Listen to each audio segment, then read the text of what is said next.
أقامت جمعية مهابات الكردية في النرويج حفلة غنائية وفنية كبيرة، وذلك بمناسبة رأس السنة الميلادية، وبهدف لم شمل الجالية الكردية وتعزيز الروابط الاجتماعية والثقافية فيما بينها.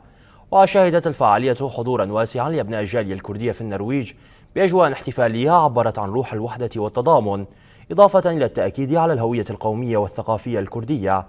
وتخللت الحفلة فقرات فنية مميزة أحياها عدد من الفنانين المعروفين، من بينهم الفنان دلسوز جان والفنان دلدار زيباري، فيما تولى جيجار حمو إدارة وتقديم فقرات الحفلة.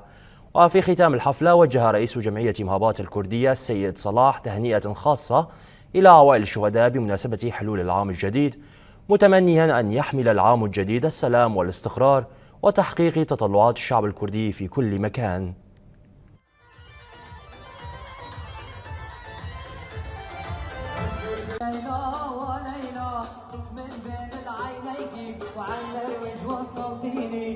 من بين العينيك هبدي فستوت صوتك ضبا